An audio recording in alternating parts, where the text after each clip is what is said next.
ito ay rated SPG, striktong patnubay at gabay ng magulang ang kailangan. Isang mapagpalang araw, mga kapamilya, kung inaakala ni David na mauunahan niya si Ramon para hindi nito malaman ang totoo, pues nagkakamali siya dahil darating ang tunay na tanggol sa mga oras na yon. Pinayuhan nga ni Boss Divina na kalimutan na ni Tanggol ang kanyang pamilya, ngunit hindi ito naging madali kay Tanggol, lalo na sa tuwing naaalala niya ang lahat ng pasakit at pagdurusa na dinanas niya kay Rigor.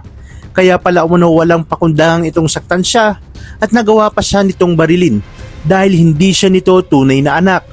Hindi pa rin nawawala ang kanyang galit hanggat hindi siya nakakapaghiganti kay Rigor. At matapos ito ay aalamin niya mismo sa kanyang nanay Tess kung sino ang kanyang tunay na ama. Sa mga oras na naroon si David at Ramon habang nagmamasid si Ramon ay inilabas na nga ni David ang kanyang baril dahil ayaw niyang maunahan ni Ramon na malaman ang totoo. Panigurado umanong papatayin siya nito at masisira ang kanyang lahat ng plano at pinaghirapan.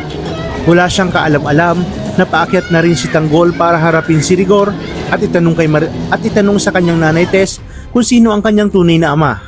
Makikita naman ni Santino ang kanyang kuya Tanggol, kaya maririnig ito ng lahat. Lalabas sina Rigor at Marites mula sa kwarto at makikita nila si Ramon Montenegro. Makikita naman ni Ramon si David na tinututukan siya nito ng baril at mas ikakagulat ni Ramon nang tawaging David ni Rigor ang kanyang kinikilalang anak. Mas nakumpirma niyang hindi niya ito tunay na anak nang umakyat na si Tanggol at dito nga agad na tinutukan ni Rigor si Tanggol. Sabay tanong kung ano ang ginagawa ng demonyong si Tanggol sa kanilang bahay, pati na rin kay Ramon na siyang kanyang ikinagulat dahil buhay pa pala ito. Litong-lito naman si Marites at halos hindi na alam ang kanyang gagawin hanggang sa naglabas na ng sama ng loob si Tanggol kay Rigor at sinabing alam niya na ang lahat at hindi siya papayag na hindi makapaghiganti. Tinanong niya rin si Tess kung sino ang kanyang tunay na ama at dito wala nang nagawa si Marites kundi sabihin na si Ramon Montenegro ang tunay na ama ni Tanggol. Dali-daling namang umalis si David at tumakas habang sina Tanggol at Ramon ay natulala sa isa't isa. Malalaman ni Tanggol na pinagsamantalahan ni Ramon Montenegro ang kanyang nanay Tess, kaya hindi matanggap ni Tanggol itong si Ramon at kamumuhian niya ito.